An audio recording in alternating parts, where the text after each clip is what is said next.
Hello, Free Enterprise fans. I am Commander Leonhardt, along with Rex Roll, and we have an exciting highway to the Threemus zone match in the Odin group between Jeebus at 2-0 and Nightdew at 1-1. Yeah, both of these runners, this is going to be their last race of the group round, and it's a very important race for both of them. Nightdew trying to make it to that magma group and avoid the hook route if possible. Meanwhile, Jeebus sitting at 2-0. If he wins, he makes it straight to the table. So this is going to be big for both of the runners today. Both going to be really hoping to pull out a win today.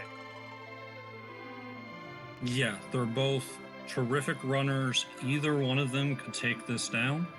We'll get a look at the objectives soon and get an idea of how this race might turn out. But either way, I expect we're going to see a showcase of some very good free Enterprise tonight. Yeah, it looks like we've got a Tella start. I know that he's a very popular character in this particular flag set.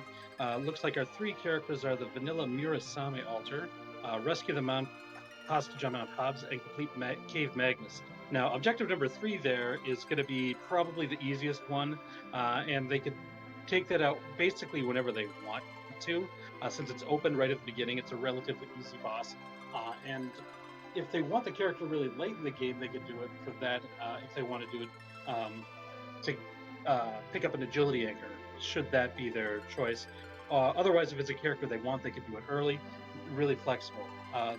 The foraging is always one that, if it happens to come, it comes. And so we're going to really look at that darkness crystal required for the Murasame altar. And of course, so we're looking for that harp. If we can get music on the stream, I'm sure everybody watching is going to love that. Yeah, we definitely love that required music. So here's hoping one of the other objectives tucks itself away and that our runners will have to take the trip down to Cave Magnus. Yeah, and hopefully that harp is not one that's well hidden for our runners too. So yeah, we should be starting really shortly here with the delay. But what do you think about seeing Tell as the starting character, Leonhard? Is that someone that you'd like to see? I know, as I mentioned, he's pretty popular these days. I am a huge fan of Atella start. Give me Atella early on, and I will walk all the way through the watery pass, take every chest there, and exit out. And there are probably going to be some other places where I'm going to be able to make deeper loot dives, having access to that spell. He also gets Blink early, which is a huge benefit for a lot of different boss fights, and I haven't even gotten up ordeals yet to give him the rest of his spells. Yeah, I mean, his utility is so big. He also, once you do complete Mount Ordeals, he'll have access to that warp spell for the warp glitch. He also enables the possible D-Machine grind. He's just very versatile overall, and he can be used as a decent agility anchor, especially if you find a curse string. And it looks like the runners are off. Okay, this is, I think, my favorite start, Tella Edge. Yeah, they don't need a whole lot more firepower to get through the early fights. Edge is a very strong character, and even with his default levels and equipment, he can make mincemeat of most of the overworld. And a Dragoon Lance might not be a key item, but it makes picking up a cane as one of the free characters very attractive. So we'll see who shows up and what our paths our runners take from the early going. Yeah, I think it's going to be interesting, especially with as you mentioned, these two characters are two of the most popular characters, especially for early in the scene.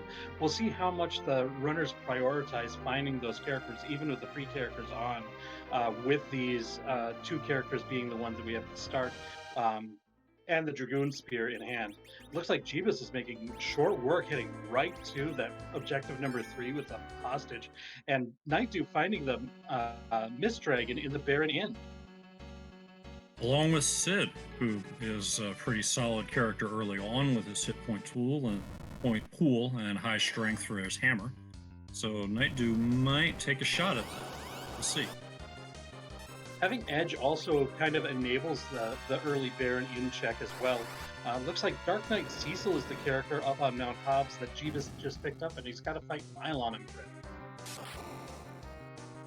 And Edge showing off one of the many reasons he's so valuable early on, as a quick flame dispatches all of the friends and leaves us with just a Mylon.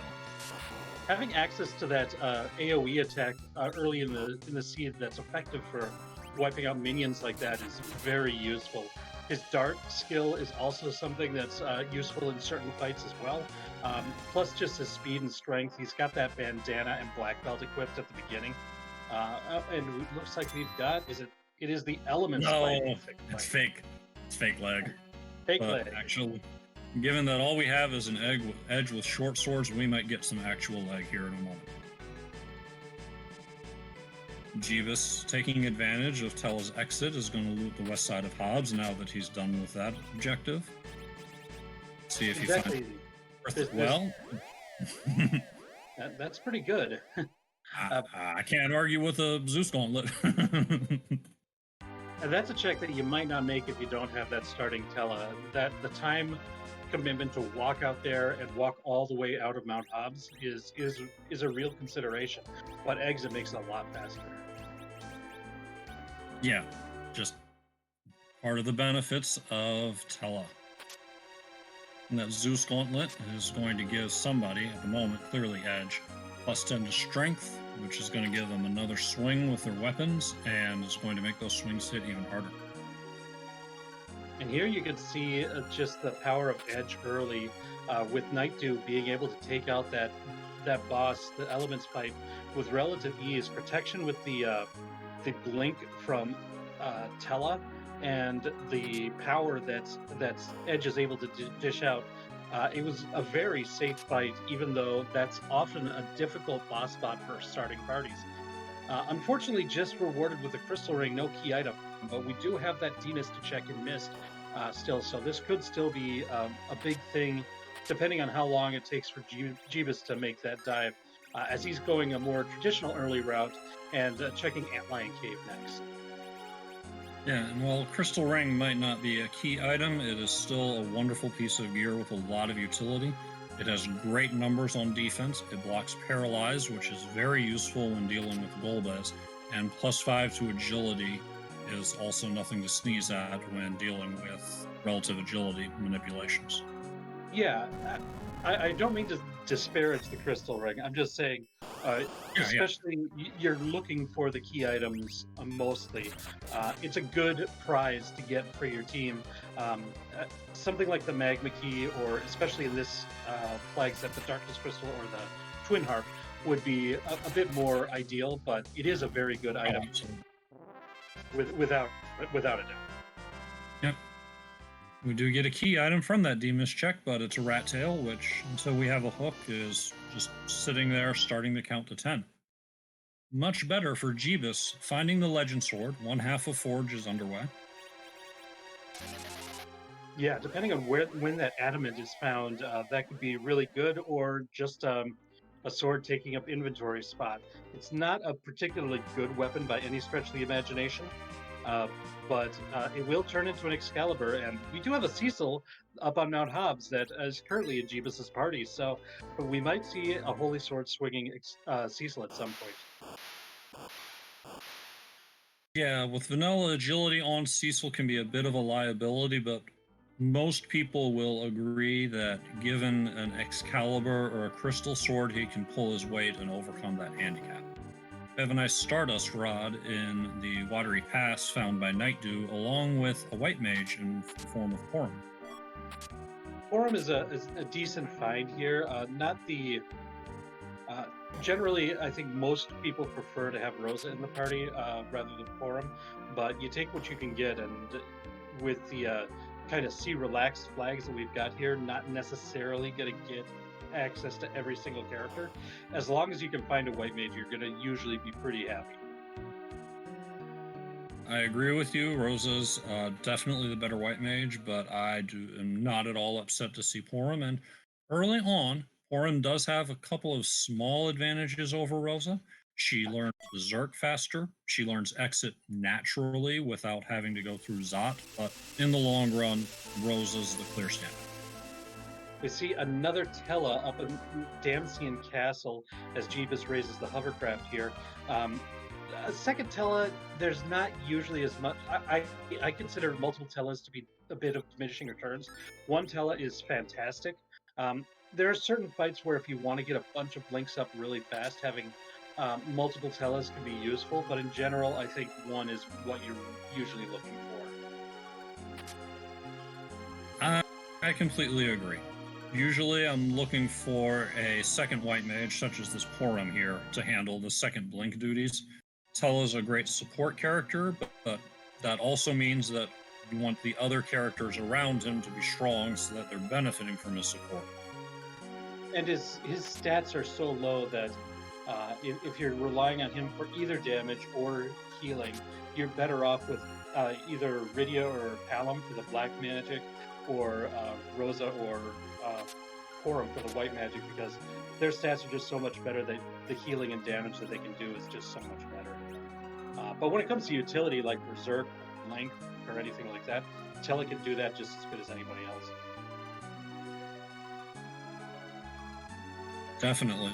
And a trip up Hobbs is all you need. You don't need any particular leveling to make it happen. Got a little bit of crisscross here, although Jeebus is taking the long walk through Watery Pass. And Nightdew is heading over to Hobbs. Yeah, this is that extended looting that you were talking about at the top of the broadcast, Manhart, where the fact that Tell is on your team means that you might be willing to go deeper in here because you've got access to that exit spell. Yeah, and we'll see if it pays off. There's a lot of empty chests with this sparse 60. Those empty chests are, not ideal in this situation, but we find a crystal sword there. Once Cecil gets transformed, it's a very good helmet for him. Alternatively, you could sell it. It is a pretty decent weapon for that. And a strength ring is another big prize to be won at the end of that walk. Yeah, that's a tough break for Jeebus with the long walk on that sparse 60. Definitely hitting a lot of the chests that no one else, that you wouldn't get just by ducking to the back. The strength ring was there. You can get that just walking in the back door. That crystal helmet, yeah, it is definitely a solid helm after the trip up ordeals, but I like those walks, but that one would definitely leave me feeling a little disappointed. It does kickstart the economy for Jeebus, though. Now has a bit more spending money to buy some equipment, to buy some items, and that's something that's going to be on the something that the runners are going to have to contend with, is how am I going to get enough money to buy everything that I want to get throughout the course of the run. No surprise that Nightdew is also looting the west side of Hobbs, and we'll get the Zeus Gauntlets as well. And Kaipomus strikes, but when you have Tella, Kaipomus can be countered. I think it still is faster to walk out of Kaipo if you can, but it's faster to use exit than to wait for her to get out of the way. That's for sure. Yeah, that could be a long time.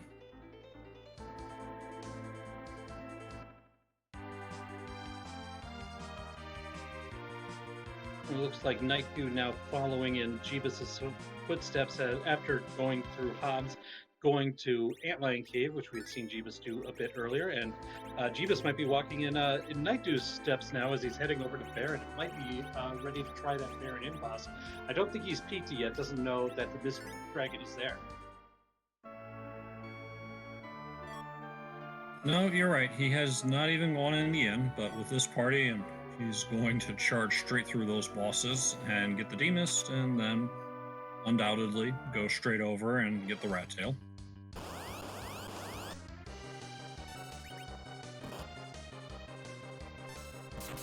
One of the most interesting questions is the place of Cecil in a party in this flag set. Jeebus has the Legend Sword, Nightdew about to pick it up. If you find the Adamant, you've got that Excalibur to swing. But other than that, Cecil can sometimes be a liability because you don't have... It's easier to manage other characters' agility, as it turns out, a lot of the time. So the question becomes, do you want to have Cecil in your party? And so this is going to be the first opportunity for somebody to say yes or no. when it comes to it here. And so we're going to see the decision that Jeebus makes. But he also has a Tella to give as well, so there's that factor in here as well. Yeah, there are several options. I'm pretty sure you're not giving up the edge, especially not with a Murasame. And your only white mage is probably sticking around, but I could see any of the other three characters leaving for various reasons, just depending on Jeebus's preferences. And it looks like it is Tella who's getting ditched at this point. Not a surprise. We've got a Yang in Mysidia that Nightdew decides to keep over Cecil. So he made the decision to ditch Cecil at this point, going with Yang, Sid, Edge, Tella, and Porum for this part of the run at least. We did find that Thunderclaw. He has an Ice Claw in his inventory already. So he's got the Elemental Claws that can hit the weaknesses of certain bosses. So that seems to be probably the reason why he thought Yang would be a good pickup at this point. And he goes ahead and gives him the Zeus Gauntlet as well to get him punching faster. That punch mage is definitely going to be doing some work. Yeah, Yang being objectively the best character in all of Final Fantasy IV. Don't at me. But we get another edge up there on Mount Ordeals, and that is a spicy character. And there he goes. Yang is ditched as quickly as he was grabbed. Wow. And it looks like Jeebus wants to keep this Cecil. He decided to ditch Sid instead of Cecil at this point for that second edge, as both of the runners climbing Mount Ordeals at this point. Yeah, Cecil with the vanilla agility is definitely become a love him or hate him type character. I am on Team Cecil. There are plenty of other people that are on Team Never Cecil. So go Jeebus, make it work. I think Edge is an interesting character at this point as well. Taking on that second edge now, in Jeebus's side, I think he's got a little bit better equipment for him. That longer walk through the Watery Pass, I believe, got him a Mirasame. But trying to outfit enough swords for two edges is a daunting task sometimes. Definitely. Long is good enough. Yeah. Or better is terrific, but getting that up to 4 is definitely tricky. Yeah, I believe long swords are 10 or 11,000. Ninjas are like 60,000. So if you're going to try to buy them, that's a lot of investment in these characters. Otherwise, it's a lot of looting and hoping you get what you need. Wyvern, the scary boss in the second spot here on Mount Ordeals, Nightdew able to get the Star Veil up and reflect the nuke or Mega Nuke, and able to take it down on the first try without any issues. And now Jeebus in the same situation also gets the Star Veil up, so both runners should be through this Wyvern in a spot that could be tricky. Yeah, and I think Wyvern here actually gives a bit of an advantage to Jeebus over the long run. One of the major risks of carrying a single Cecil is coming to a high agility spot that absolutely requires you to properly anchor your party, and Wyvern is one of those bosses in a later spot that can cause that exact problem. So being able to get him out of the way is going to be one less thing for Jeebus to worry about. And we are rewarded with a tower key, so there's going to be no keyless tower for either of our runners tonight. Just the Dark Imps here, probably not what the runners would like to see. Would like to see the Dark Imps at a very difficult spot because they can be cheesed with several different methods. They're susceptible to pretty much every status effect in the game, including instant death with coffins. So having them be in a very easy spot here is not what you're hoping for. I believe this means that we've got to go through Fabul in order to find our access underground. It does indeed. Our runners have checked the other 3 key item spots, and the demist hunt is over. So the only option left is Fabul. If it doesn't have the magma or the hook directly, then it's going to open up something that will lead us there. And if it happens to be the hook, there's still a potential of this being a magma seed because we've got that rat tail to check, and the rat tail could be hiding the magma key as well. So I imagine the runner would uh, take a peek in the Adamant Grotto before heading straight to the hook route. Agreed. Although it looks like for the moment, Jeebus has not checked Demist. Hopefully, that's just something that he's working his way towards and not something he's forgotten. It can be particularly forgetful if Demist is as it was beginning of a pair of boss fights. By the time you get everything done, the Demist might slip your mind. I think almost every runner of Free Enterprise has at one point had the Demas slip their mind. I know I have. Nightdew getting to Fabul first. And it looks like Jeebus has not forgotten that Demas is heading over to Mist Village right away after completing Mount Ordeals. Now is going to be rewarded with that rat tail. Meanwhile, Nightdew doing some shopping right before doing this Fabul Gauntlet defense.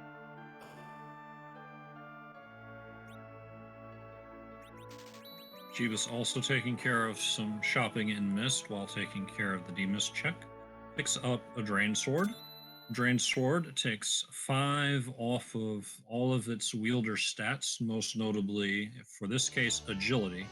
It's useful to put on Cecil in these situations if you need to handle the Agility situation. We get another one of our quote-unquote free fights in the Baron Guards over at the Fabul defense spot. They do have some nasty counter magic when you fight them, but all things considered, with the power that we've got in this particular party, I don't think it's going to be terribly difficult as Nightdew mows them down without too much difficulty. Yeah, with this kind of firepower, almost not worth bothering to try and mute them. Just take them down and be done with it. You're going to get the free heal afterwards anyway, and be all good.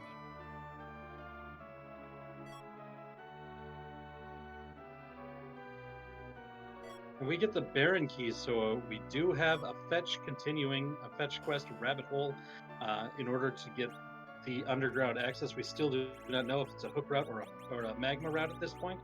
Looks like Jeebus wants some more shopping to be routed in at this point in time before continuing the progression as well.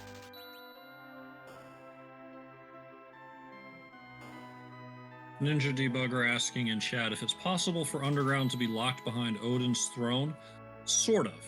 You're allowed to have one way underground past the throne as long as it's not the only way. But Odin's throne follows the same rule as Golbez, Wyvern, and Valvalis. If they have a way underground, you know it's not the only way. So it is possible that the Odin throne has the magma key, where the traditional Baron route contains the hook. And then it might be faster if it's a boss that you could handle at this point to do the Odin boss first. But that's unlikely, but it is definitely possible. And dissatisfied in chat, I believe you're correct. King Queen Eblin at Bygone matches my memory as well. So we're going to get a lot of these free bosses out of the way early. Not going to be leaving a lot of them left for the more difficult boss spots that are up to come, including like the bottom of the Feymarch or the Moon. And that does tend to make a runner nervous. You like to get the tough bosses early and have some soft bosses in the tougher spot. So, especially if they can't find a way around that required Murasame altar, if it has something rude, then that could be critical. Though, luckily for our runners, they've already seen Wyvern. They at least one of them has checked the waterfall, which is where Golbez is. So Golbez isn't going to be at that Murasame altar. So some of the more nasty bosses that we could see there are already off the table as well. So that's a relief in and of itself.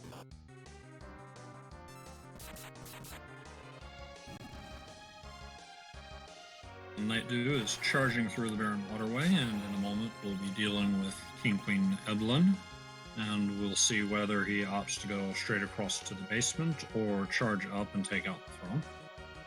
At this point in the seed, I can't really imagine charging the basement. I think that would be a very bold play by Nightdew if he decides to go there.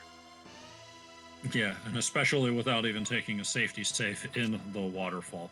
I think you're right. He's just going to go straight up to the throne. Jeebus has done a little bit more looting and a little bit more shopping than Nightdew has so far, but is right behind now and has found that Baron key, and that's almost certainly got to be his next place, at least check for progression. He might still have some more shopping in order to do as well, because that's one of the interesting points of this particular flag set is how much shopping, how much looting do you want to do? What do you want in your inventory for possible like versus what your party is capable of? What items do you need? What equipment do you need? What money do you need? It's a balancing act for sure.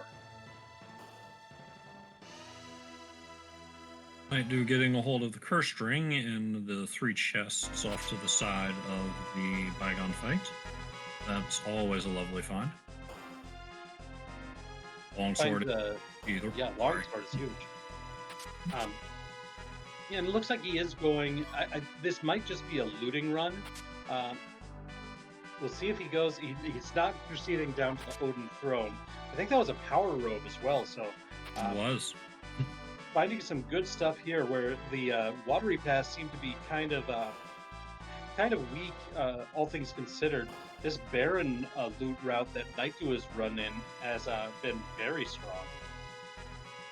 Yeah, that second Murasame longsword, cursed ring, power shirt. Cannot complain about that one bit. Yeah, this is going to be a big upgrade, considering we've got two edges in this team. Getting a lot of ninja swords is going to be key for them to be good throughout the entire run. Edge is super strong at the very start of a seed, no matter what, even with his starting equipment. But once you get to the middle and especially into the late part of a seed, his starting equipment gets outshined real quickly. And so getting up to at least long swords is pretty important. Bombs ruling Baron today from the main throne room. But no, probably not going to be any issues here. Seems like every time I say that, issues happen.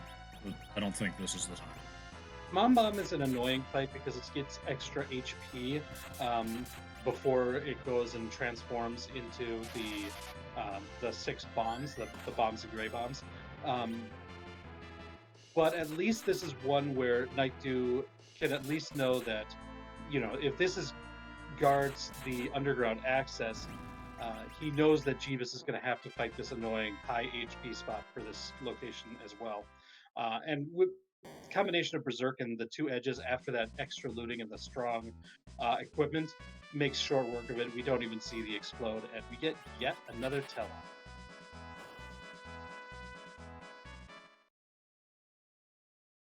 And Nightdew indeed having absolutely no problem with that Mom Bomb fight. Definitely not interested in another Tella. Really interested to find out if this is underground access or some sort of progress towards it. If it's progress towards it, Nightdew would probably hope it would be the Twin Harp, because that is what we would like to see, or our runners would like to see in order to complete objective number 4.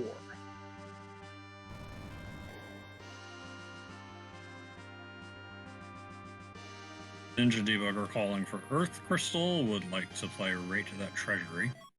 See in a moment. And we have a magma key, so anyone with your hopes and dreams of a hook route, those are dashed thoroughly now, as we have the easy way to the underground. It looks like Nightdew does want to peek that Barren Throne, doesn't want to forget about it, and wants to at least see if it's like what he'd have to defeat, even if he can't beat it right now. Yeah, I really like this play by Nightdew. We have seen our fair share of free bosses, but not all of them. There are several people that could be taken out right here and right now. And if you just get it out of the way and it proves to be of value, then great. And if not, well, then at least you know in the back of your mind, hey, if I want to take out that Baron Throne, I'm going to have to deal with Asura. Nashur is an interesting boss. It's one that, if you've got the right setup, you might be able to take her out early. She is a counterattack boss. So with the blinks and everything that we've got set up for, we could probably win the fight. Um, but it would be probably pretty slow at this point as well. Yeah, completely agree, Rex. Completely agree with the decision to reset out of that. Chat's pointing out that if some mutant eyes were on hand for our ninjas, that would speed things up considerably. The way Edge works, you give them the mute knife in one hand, and you quadruple the damage, taking advantage of the weakness, but you also have a high-powered ninja sword in the other hand, increasing the overall attack power. It would take down Asura very neatly, but we haven't seen that yet.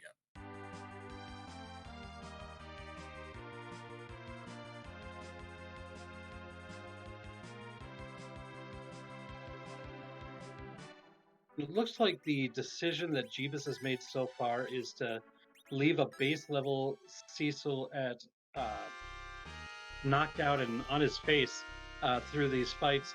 Doesn't want to gain him any experience. This is kind of being flexible with your Cecil.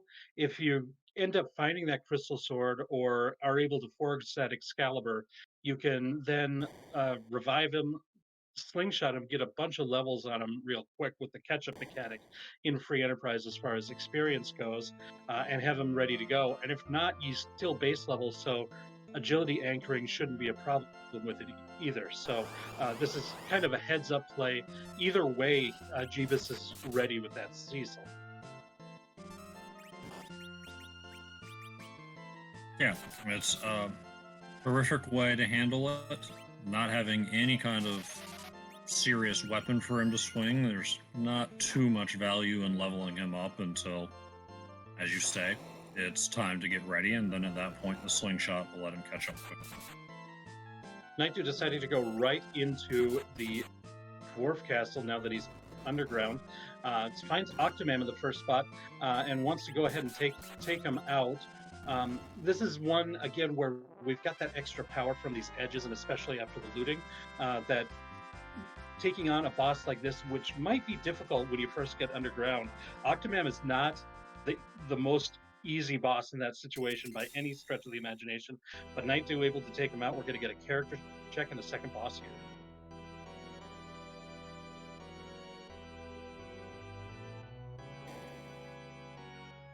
And for the second one, we've got Dark Knight Cecil. Nightdew saying no to a second Sid. We've got the Pain Man incoming. I think this is not that dangerous. Yeah. It's not. You're absolutely right. It's not. Yeah, I think Pain Man is more difficult in the first fight in this location, more so than the second. Yeah, especially because after he's done beating you up in the first location, you still have another fight to go through. Here, Yeah. Night knows he's done and can just casually take the waves and throw out a life potion at the end to get somebody else some experience. Yeah, that 20,000 experience, you'd like to get as many of your characters to have that as possible. At least characters that you want to keep. He doesn't care about Tella getting experience at this point. Whether or not he gets it, he can take or leave.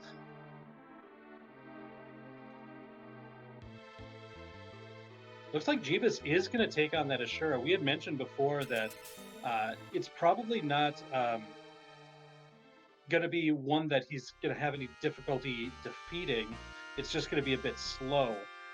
But we're going to get Zerk on these edges, or on the Porum. We might have an Elven Bow or a Mute Arrow situation. They do 4 times damage to Ashura. So that might be the strategy that Jeebus is rolling with here. Now that you mention it, I think I do remember Jeebus picking up an Elven Bow in a shop somewhere.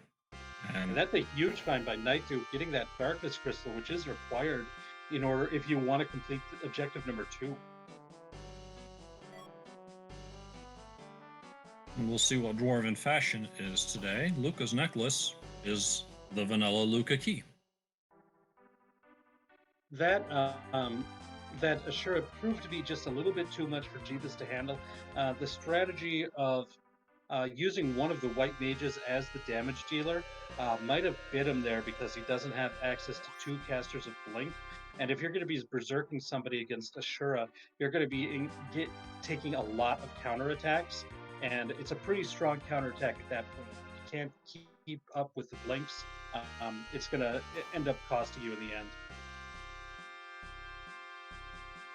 Took a swing at it since he was already there. Sure. But wasn't quite able to get it done and can come back another time. If necessary, yeah. Yep. That Luca key for Nightdew should put him at 7 key items, closing in on the 10 spot to get to double experience.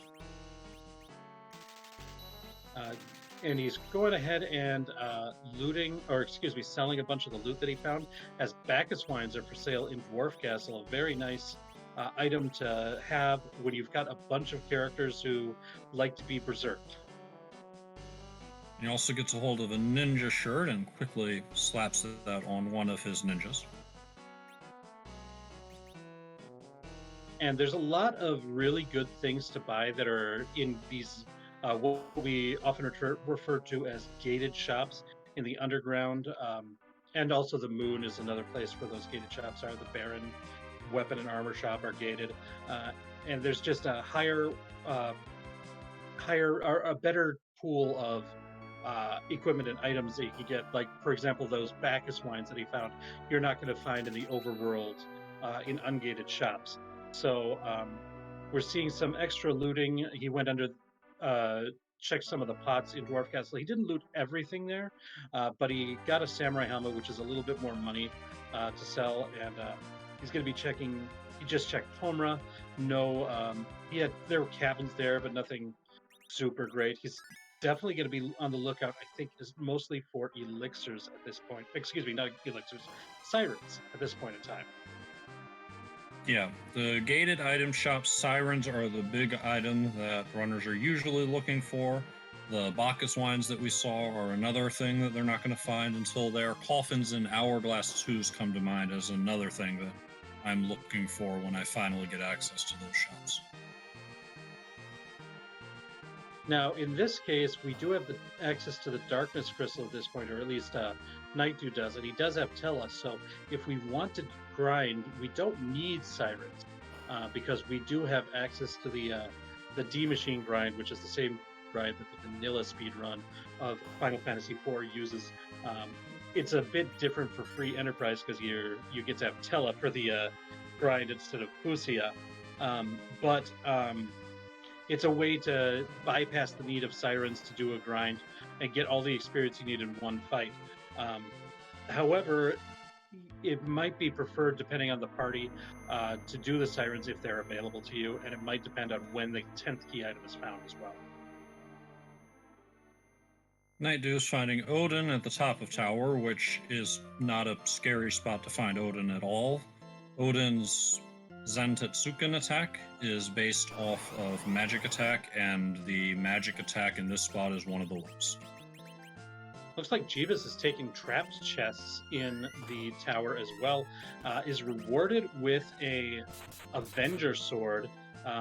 We're going to see. I wonder if that's going to be enough for him to revive Cecil and want to use him.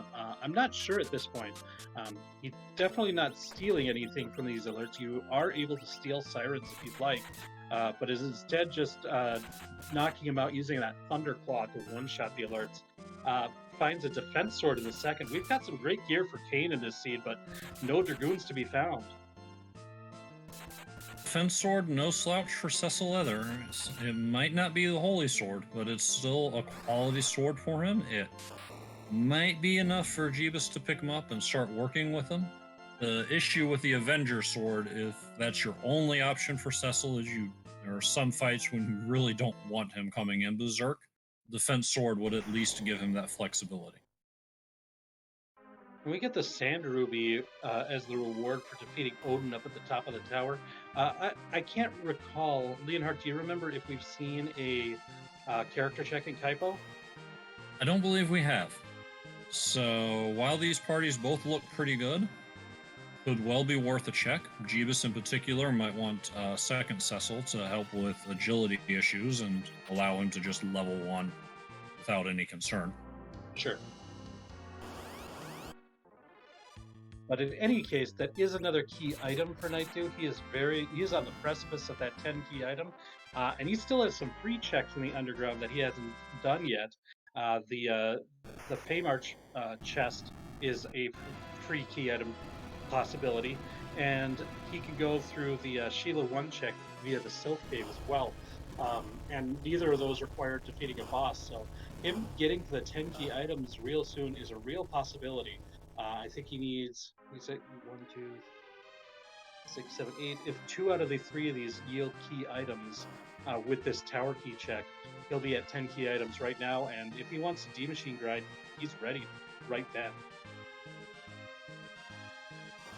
And I agree with you, Moonblaze Wolf, pointing out in chat that Nightdew probably wants to find that pan before running Sheila 1.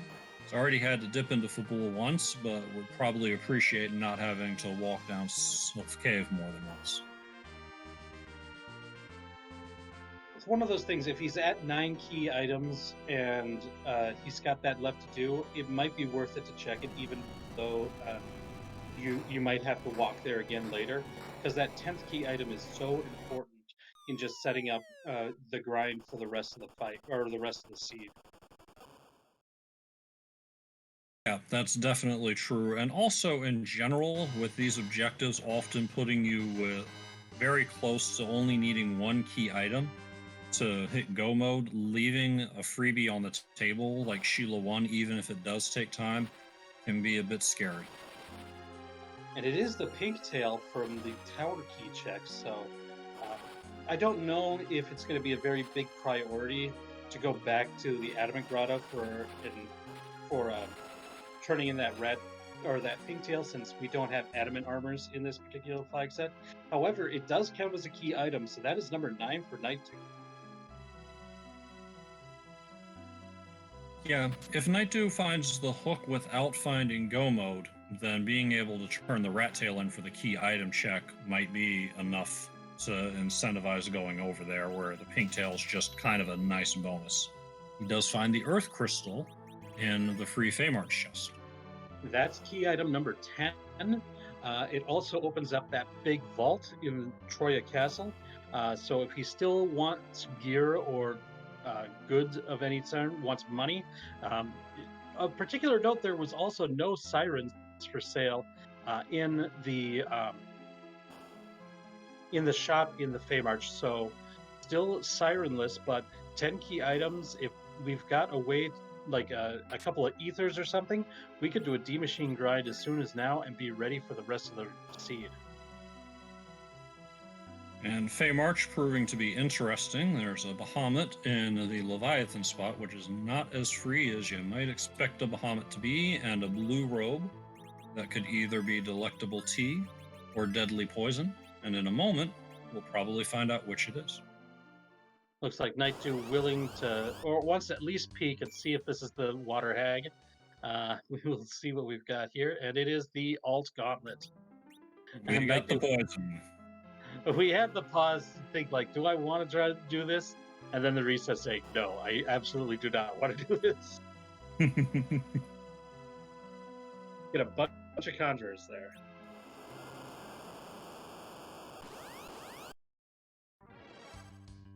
Nightdew instead says, maybe that Bahamut would be better. No healing needed to do the Bahamut fight, but it's a pretty high HP spot, and so you're going to have to reflect multiple Mega Nukes to get through this thing. Yeah, that is going to be the main thing, is having enough Star Veils or well-timed wall casts to get through, because the downside to that slow count is that all the time your Star Veils durations are expiring. Yeah, Star Veils do not last forever. And hopefully between the being able to reflect 3 of them and the supplemental damage from these edges attacking, that'll be enough to get through. If the Star Veils wear off, then this is just going to be a time sink, and that's going to be unfortunate for Nightdew. But it could be a real big boon if they don't wear off and he is able to complete this fight beforehand.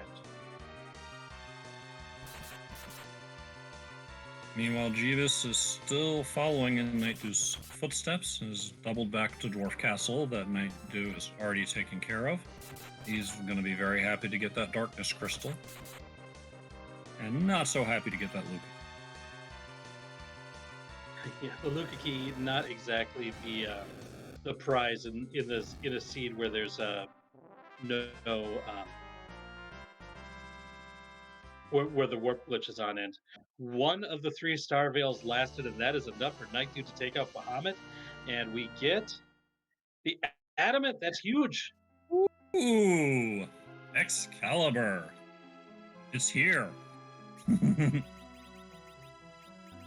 By the skin of his teeth, I think his total party HP is 1 right now. Before he uses that that life potion. But yeah, that was that was cutting it close there, but we got there, and now he can forge the Excalibur. We've got the Darkness Crystal, so he can go to the moon and conquer that Mirasame altar. He's got the 10 key items, so he can do whatever grind he wants to do. He can check the moon to see if the sirens are there if he wants to do that. He could do the D-Machine grind if he'd rather do that. There's lots of options for him at this point for what kind of grind he wants to do. It's going to be what he's most comfortable with and what's available to him. And all of that is wonderful news for Nightdew. The sad news for us is that this means we're not likely to see music unless a runner checks it after the match is over. Yeah, unfortunately, that's the one that's going to be left out today. We got pretty decent Popal shop with the Zeus gauntlets and the silver apples if you want them, I suppose. I also like those. They're not quite crystal rings in terms of numbers, but they offer protection against all resistances, and I have no problem carrying one of those into his Aromas fight. Not surprisingly, he did buy some of those silver apples. One of the weaknesses of Porum is her poor HP pool, and being able to give her a few extra, like I think 3 apples is going to be 150 HP. That could be the difference between surviving and not surviving a Big Bang. An excellent pickup for Porum, without a doubt. Nightdew taking off, probably heading over to Mysidia to launch the whale and get on with the objective. Or, could come steal some sirens first. Grind? Yeah, it looks like for Nightdew, he doesn't want to do a D-Machine grind because this tells me that what he wants to do is steal some sirens from a searcher. I had mentioned that that's a possibility that you could do when Jeebus was taking out some of these trap chests. And so he doesn't have to buy the sirens if he steals them.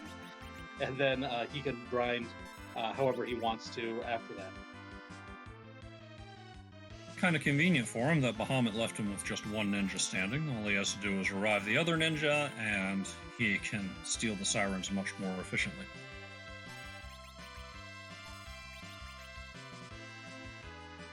Chat noting that he could also pick up Porum.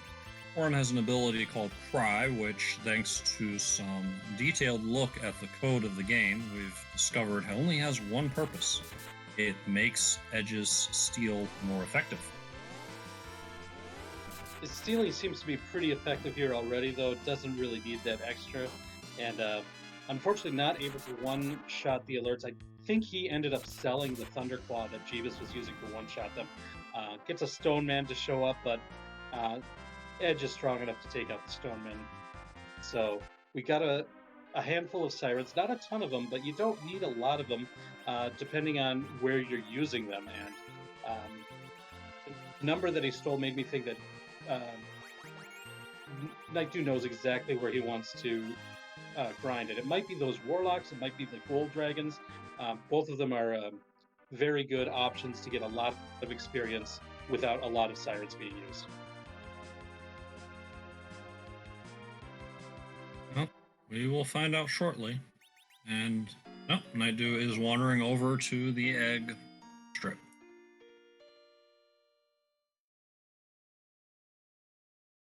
Jeebus, in the meantime, is making the right call, going after Bahamut. He's able to get through here. He will have the adamant and be right on Nightdew's heels.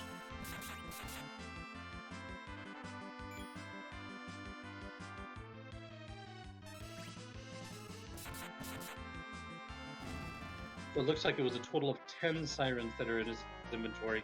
I don't know how many of them he stole and how many he found from chests earlier in the seed, but he's going to go grind 10 eggs. Not going to worry about Tella get any experience. Everyone else in the party, it is important that they get the experience for this fight. We do remember we saw a curse ring being found earlier in the seed in the Baron looting round. I don't remember exactly which room it was, but there was a curse ring to be found, and so that might be slapped on Tella to put him at the most bottom agility possible. He might be okay where he is right now, but in general, for Threemus, you want a character to be as close to 0 agility as possible.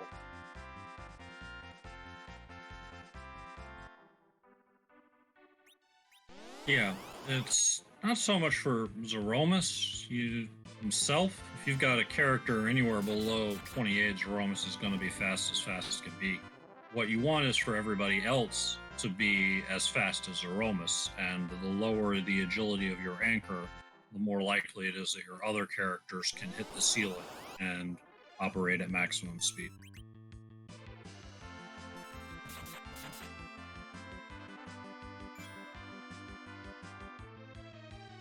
So that does bring up for Jeebus with Cecil on hand the question, once he has the Excal, as you've already pointed out, do you want to pick him up and put him at a point where you can maybe actually slow Threemus down a little bit?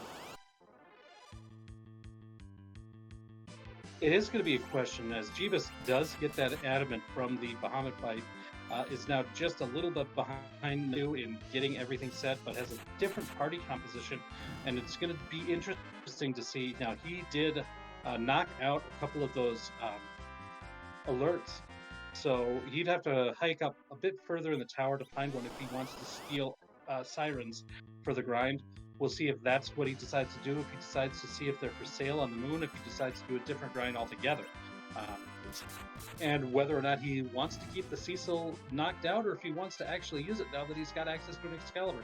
There's so many options that are on the table here. It's going to be a really interesting end of the seed. Yeah, both runners giving us exactly what we expected. Took a long overworld trip that they worked their way through, took down its challenges with their customary skill, and now are at a critical point often for most of these seeds. You've got your go mode, your route is laid out for you. You just have to figure out the most effective way with your party composition to get ready for Threemus. And the fight at the Vanilla Murasame spot, that's one that Indeed. shouldn't be overlooked. I mean, the Threemus fight is almost certainly going to be more difficult, but that is still an obstacle that's in the path of the runners, and it would be wise of the runners not to forget about that challenge. That's very true. There are some people that we haven't seen yet that could be rude in that location. Would not be happy to see Bygone up there, for instance.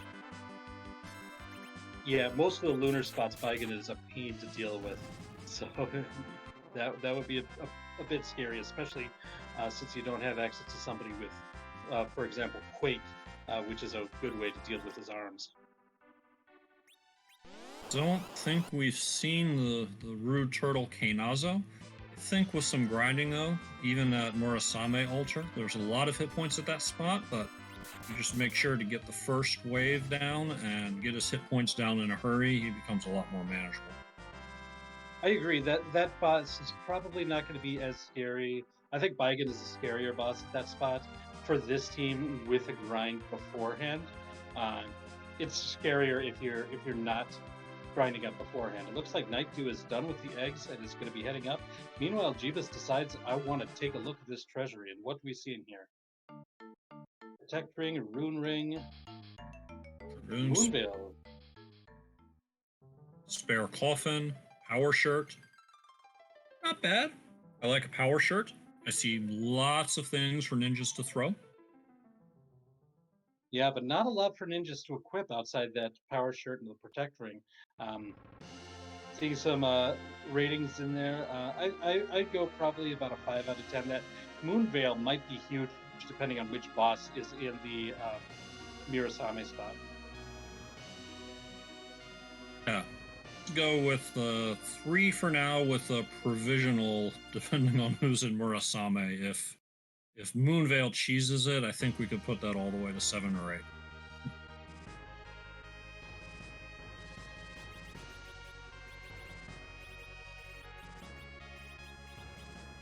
Now, both of the characters are raising the big whale. Now, remember, Nightdew has already done some grinding, whereas Jeebus has not.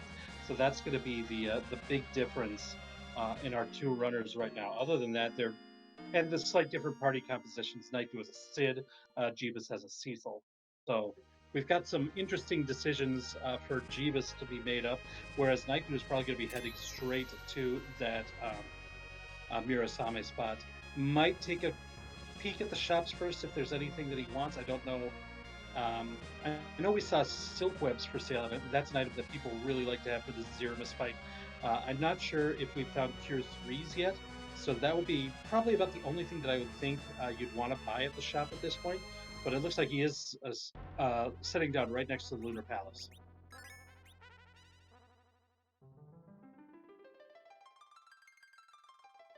And Jeebus going ahead and checking the Mysidia characters. Maybe to pick up a last minute anchor or to slingshot someone, but neither Tella nor Yang interest him. You know, I bet what he was looking for was a second Cecil, because then he Yes. could grind up one of the Cecils to exactly where he wants to and have him swing that Excalibur into Avenger. But unfortunately, no such luck here. No Cecil. And we knew that that wasn't there, but Jeebus never checked that. Unfortunately for Jeebus, it's not going to be a second Cecil in the Lunar Palace character either, as it was a Yang. Lot of duplicates. This flag set does not guarantee you're going to see any particular character, unlike some other tournament flag sets that have been used. So you can end up with a lot of dupes and have a favorite, such as Rosa, not show up in the seat at all. Yeah, we haven't seen Rosa, Rydia, or Edward, I believe, in any of the checks. Palom too. So a lot of the characters that are available. And no Kane. I keep thinking of more characters that we haven't seen. It's a long list. Yeah, it really is. Now we're going to get that. And of course, we knew we weren't going to see everyone's favorite Lunarian Fusoya. He's been banned from the tournament.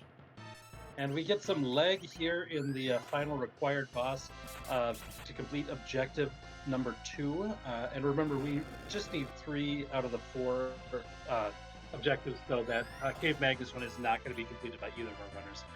But we do get Rubicante here. A bit high on the HP here, but the counters seem to be not too scary for the team at this point, so I should be able to take care of this fight without too much problem. Even if a glare hits, it's only going to knock out one of the characters, and then we should be able to be good from there. I think Nightdew should be good to go for Threemus very shortly here. Yeah, that first counter proving that it's just not doesn't have what it takes to put them down. And that glare, as you point out, just takes one person down. Probably the one person Nightdew might like a little more levels on, but that's true. That's how Rando goes.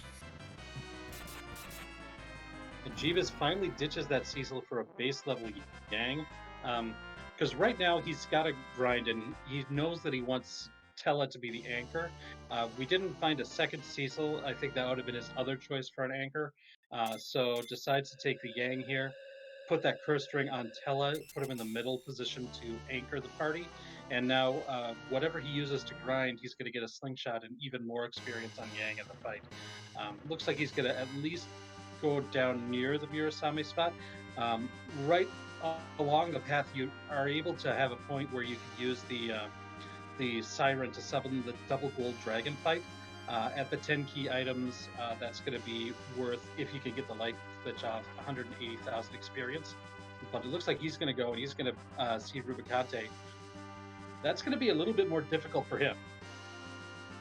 Yeah, he doesn't have anywhere near the levels that Nightdew had, so less hit points, less defense against the Fire 2 counters, needs more work. He could decide that this is the moment where he wants to make use of the darts to get through. The darts don't trigger the Fire 2 counter and would also put up some good damage. But so far, the counters are coming in and they're being managed.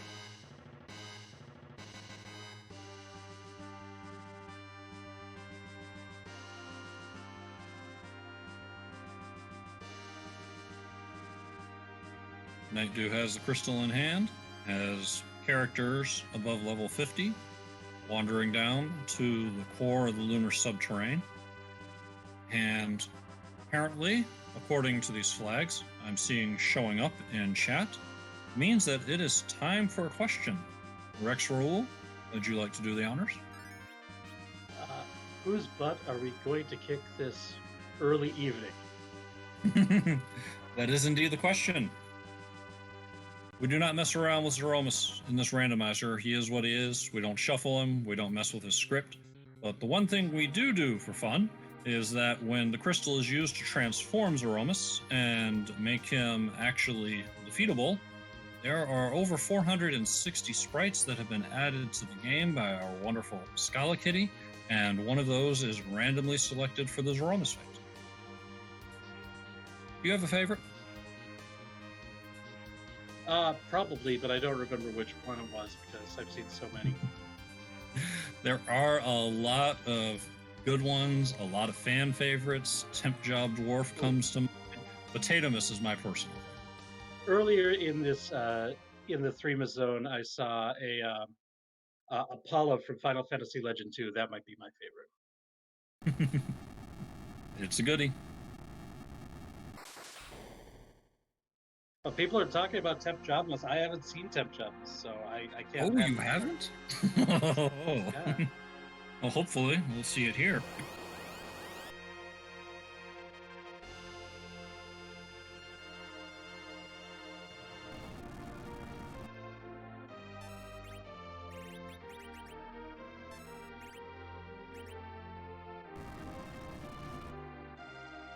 Jeebus is on the edge with his Rubicante fight. Unless he's got the damage he needs. Nope, he's going to reset out. That is unfortunate for Jeebus here.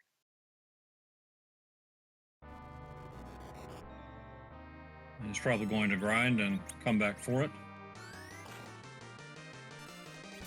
Oh, and we have Woodsmith, and I believe this is from Kirby, right? It's from one of the Kirbys, but I could not tell you which one.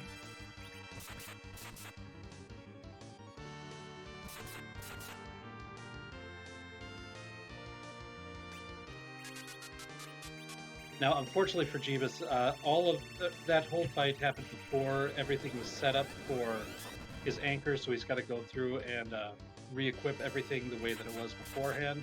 And this is the danger of not taking the safety saves.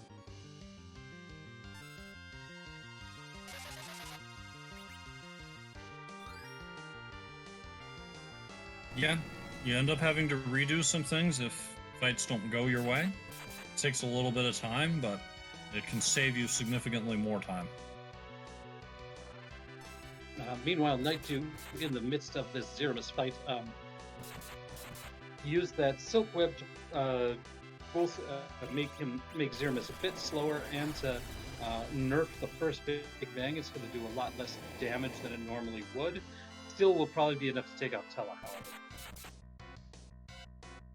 Yeah, Tella has done his duty in this particular seed, and he can now rest and let everyone else carry the burden.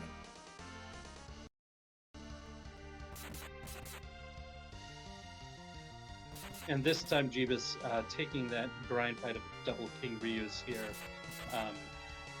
Ooh, and here's one of the unfortunate things about Tella, especially if he's not in the middle position. He missed with that weak cast. Ouch. That hurts. Yeah, the end of this run is not Guaranteed. going Jeebus' way.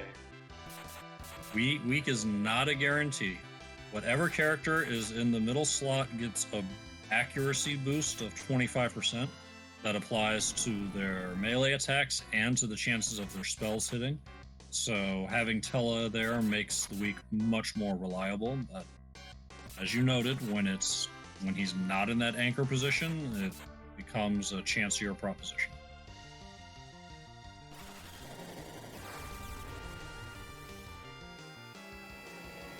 Here comes the next big bang for Nightdew. This one likely to be a bit more dangerous. And I believe Porum did survive, and that's going to be the most important part, is having White Mage survive. I believe he has not berserked Sid, just so that he could be a chemist to make sure Porum stays alive. Mm-hmm. And that's the right call. Absolutely. Sid has an amazing HP pool, and with Tella handling anchor duties, he can get to a point. He doesn't really need to be throwing in on the damage on this Z fight by zerking up. He can instead stay ready in case Porum doesn't survive one of those big bangs and get her back up. And the fact that she survived there might be due to the fact that Nightdew purchased those 3 silver apples in the local shop. But we're seeing some rocks falling. That is it. Nightdew, with those rocks, is on his way and should be wrapping up this seed and punching his ticket to the Magma Group in just a moment.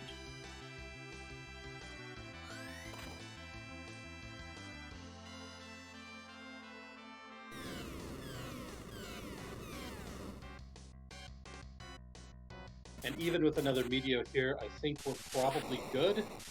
We were able to recover, and we're hitting hard enough. And there's the flash. Nightdew has finished. Big GG's, win this race. Made it. Qualified for the Magma Group here. An official time of 1 hour, 4 minutes, and 10 seconds. Once again, GG's to Nightdew.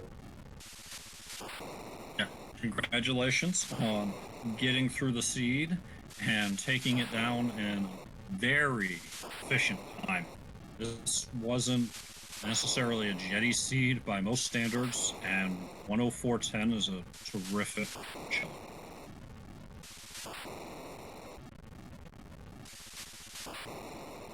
And that means that you and Jeebus are both going to end up in what is already going to be a dangerous Magma Group. Oof. Yeah, there's a real murderer's row lining up in Magma Group. That's both because of the competition for the table group was so strong, and a fact like this, like Jeebus is going to be in that Magma Group just like Nightdew is. Jeebus would miss out on the table because of this. Is going to be very difficult to defeat in the Magma Group, as well as Nightdew, who he just showed what he can do in this race here. Both of these runners are going to be very difficult opponents for anyone who's in that Magma Group. Yeah, and Jeebus is not going to be too far behind Nightdew on this, I don't think. He's at a point where he can take down Rubicant with this party, and might need to do a little more, but should be taking on his Z shortly. Both of these runners are going to be extremely dangerous in the Magma Group. I believe we are joined by Nightdew. Nightdew, GG's, and congratulations on your win today. Thank you very much. So, I think probably the closest thing that happened was having that one Star Veil not wear off in the Bahamut fight. I know that spot is fast, and I thought, hey, I keep swinging. I'm pretty sure the Star Veil's going the last. Apparently, I was probably on the last tick of it. Better lucky than good. It worked out this time for sure. And then I think another interesting choice was you decided to go once you got that that adamant, one of the first things you did was decide on your grind. I'm going to steal 10 eggs. I'm going to, or steal 10 sirens, grind on some eggs. You had the darkness crystal and Tella earlier. Was there any thought of doing a D machine grind at some point, or were you always on the I've got edge, so I'm going to steal? It depended on key items when I got Darkness Crystal, because I believe that was 7, Crystal's a guaranteed 8, if I'm recalling my progression correctly. The free chest was a Sand Ruby, and we had everything we needed for 10 key items. At that point, that was when I decided I have 2 edges, let's go steal a bunch of sirens, let's go kill a bunch of eggs, we're fine. And tell me about like the early progression of the seed, where you started with Edge and Tella. Is that what you're looking for? Were you happy with that, or were you hoping to find somebody else? Any start with an Edge is great. Edge and Tella, as you saw, is basically a free pass to the Baron Inn immediately.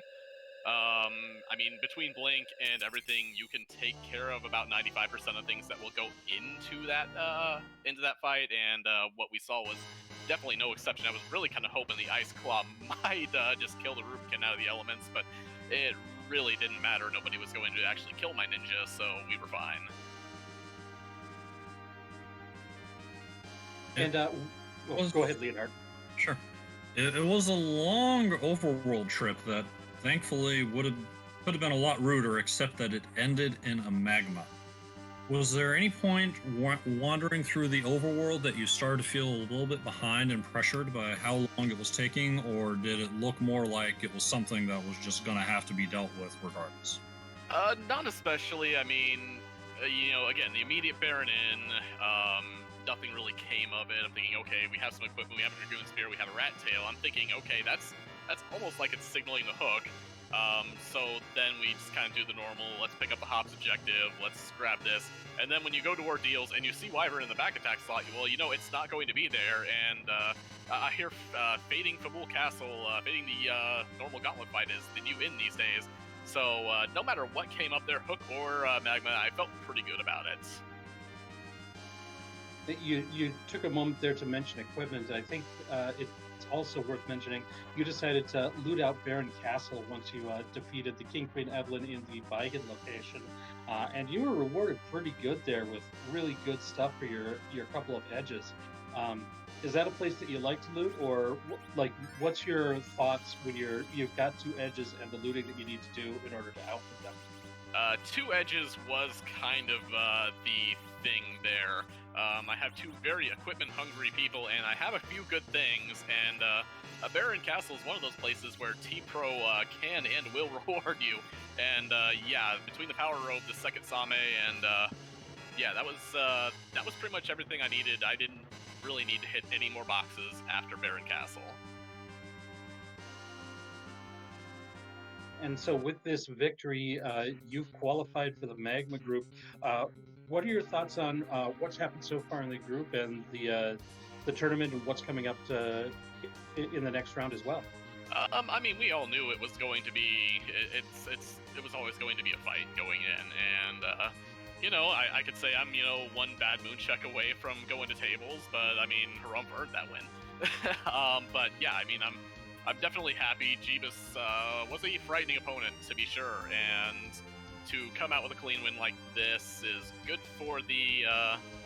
It is not only good for the whole, hey, you still got it, but definitely evading that Magma group, even though you think there's probably going to be a little more competition in the Hook group. I mean, but the thing is, in a tournament like this, there are no free games, so I'm extremely happy with how it did pan out. It's going to be a rough Magma group, no doubt, but definitely a win against Jeebus shows that you have every right to be considered amongst the sharks amongst there and could very well move on to table. If anything, I do not take the easy way through my Threemus zones, apparently. Yeah, I guess that is kind of your MO, isn't it? Yes. Well, I want to say GG's. Thank you for letting us watch your run today. It was nice to see a win here, and good luck in the next portion of this. Unless you end up facing me in the Magma group, in which case, good luck to me. In which case, good luck to us both. But yes, thank you very much, and thank you for putting this on for us. All right, take care. You too. All right, so that was Nightdew, our winner today, moving up to 2-1. Very, very high stakes for Nightdew in this race, and able to pull out a win. Unfortunately for Jeebus, also going to be in the he was hoping to get that express ticket right to the table group with this race, but he's going to be in the same situation as Nightdew now in the Magma group. He is now in the Threemus fight as well. While Nightdew is giving us a little taste of music.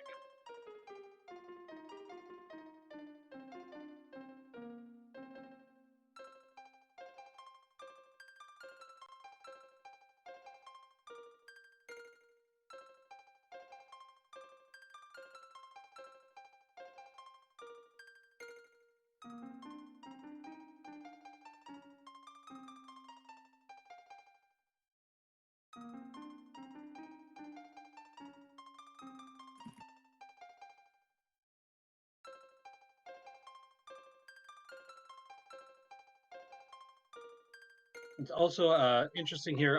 Jeebus took a lot less levels than Nightdew did. He only had the one siren and did the gold dragon, and then used the experience from that and the Rubicante spot to prep him for this fight. It seems to be working so far so good. Porum's still alive just barely, and if you look at the difference in the HP for Porum on Jeebus' screen compared to what Nightdew had during the Threemus fight, it's quite a bit different. So this is a much more dangerous fight for Jeebus. But still, as long as you know what you're doing with this fight, you might be able to do it. And utilizing Tela in this position is really interesting as well. Yeah, that last Big Bang that Jeebus took was nerfed, and the key for him to get through this is going to be to reliably nerf the Big Bangs so that he's not taking the full force hits that Nightdew took in his fight. And also having 3 characters berserk versus only 2 that Nightdew did, because Nightdew kept Sid up as a chemist to throw items as necessary, whereas Jeebus has Yang and both of his edges berserked up to try to maximize the amount of damage that you're doing to Threemus as quickly as possible, and just taking as many turns compared to Threemus as possible as well.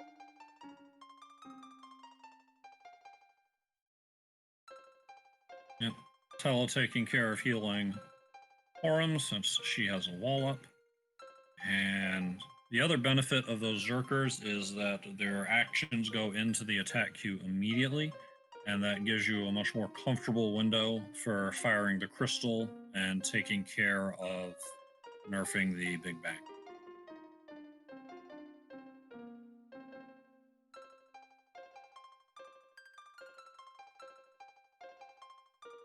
Takes the counter nuke. Zerkers swing in, and in a moment we'll either see phase tip or a Big Bang come out.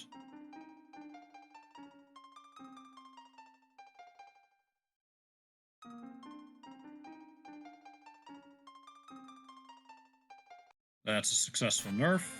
See, everyone is still standing, even if it's a little shaky for a couple of them. And Porum already has her Cure 3 ready to go.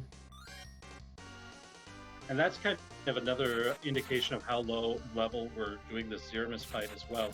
I don't believe Porum has even learned Cure 4 yet.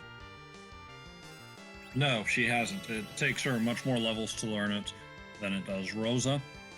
And so, but again, you keep nerfing those Big Bangs and you have a lot less damage to worry about recovering from. Speaking of recovery, we get a little bit of extra time with this black hole. I think since we found Bacchus for sale, I imagine Jeebus has a stock of them to re-up on his fighters. Probably will also. Maybe we're not going to do a whole lot else because rocks are starting to fall. No. Jeebus handling this In the lower level Z fight, like the pro he is, marching straight through, saves his darts for Meteor phase, and puts down Woodsmus. Big GG is that Excalibur to get through, only seeing the one Meteor there, being as safe as possible. Very well done there at a much lower level for Jeebus in this fight.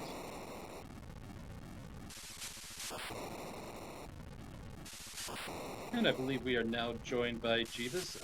Jeebus, GG on your run. I'm unfortunate to take the loss. You're still in the Magma group. Tell me your first thoughts about this race.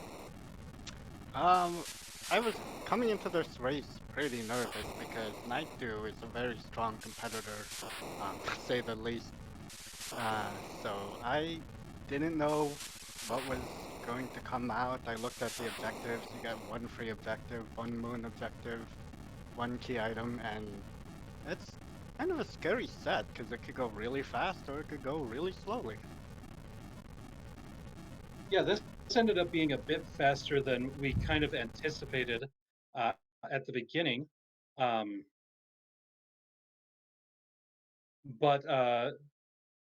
I think part of it was due to the fact that there was a bit of a good good characters available to you right at the start with that Tella and Edge start. Would you say that helped you in this run, or what do you think about the characters that were offered to you? Well, we had more Tellas than you can shake a stick at. I think I dismissed at least 2 or 3 Tellas by the end there. Tellas always great. Maybe don't need more than one, but you'll have to have them when you can have at least the one.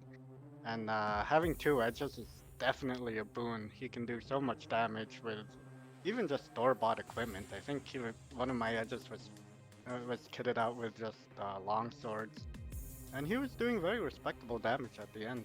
So definitely those edges carried me in damage, and the Tella with the utility, and also with some item throwing at the end with Z there. Yeah, you made use of reviving Tella in the Threemus fight, which is not something we often see. Oftentimes when he takes a nap, he continues to nap throughout that fight, but he still had some work to do in that fight, huh? Absolutely. There's a really interesting effect that happens when your first slot character, this being Tella, and your 5th slot character are the only ones who aren't Berserk, and they can take, between the 2 of them, a lot of turns. And I really needed like basically all of those turns in order to keep everybody above getting one shot by Nerf Big Bang. Especially since I burned all my tier 3s on the Rubicante fight. That one was pretty rough. Yeah, Rubicante in that spot, proving not to be a joke. All of the hit points, all the fire 2 counters you have to take, and throwing in a few punches here and there. Yeah, those punches are no joke. The glares, almost in every slot, Rubicante's glare is almost guaranteed to kill you.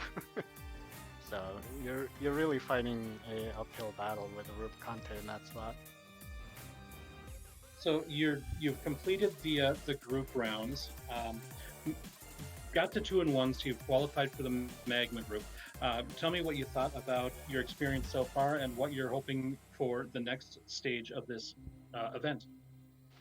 All things considered, I'm pretty pleased with my performance in the Odin group. When the reveal came out, I was pretty well. Everybody in my group is really strong, and I had at least one wild card in Harumph, and he really showed it off by taking a win off of Nightdew too. So like, there are no free fights. As Nightdew said earlier, there are no free fights in this tournament, and as soon as you let your guard down, someone's gonna take one from you. That being said, going 2-1, I'm pretty pleased about that. I think if I can at least get to the group races in Magma, I'll have a really good shot at proceeding to table. I feel personally that I'm a little bit stronger in group races than I am in 1v1s. And the hard part is going to be getting there though, because we have to do 3 rounds of Swiss, which are 1v1s, and if you don't get 2 wins, you're eliminated from the tournament. Well, good luck to you, I must say, in the next round. Did you have any final thoughts before we let you go today? No, not really. Big GG's to Nightdew there. He pulled off an extremely clean win against me, and I was actually kind of shocked at how quickly his GG came in. This is definitely one for me to review and to learn from. And a big shout outs to our Restream team. We have Moonblaze Wolf on Restream. I believe it's Imperial Dragon on tracking, and you, Rex, and Leonhardt on comms tonight. Well, thank you for recognizing us, and GG's and good luck um, in the rest of this tournament, Jeebus. Thank you, and I hope everybody enjoys their evening. We've still got more races to come. Oh, always. If you're a free enterprise fan, this is the best time right now for you.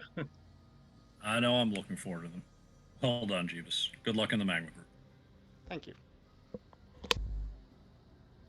And that was Jeebus. Make sure you give both Nightdew and Jeebus a follow. Both excellent runners of this very fun game. And that's going to be about it for us today. So I want to thank everybody for watching. And I hope you all have a wonderful night, just like Jeebus told you to have.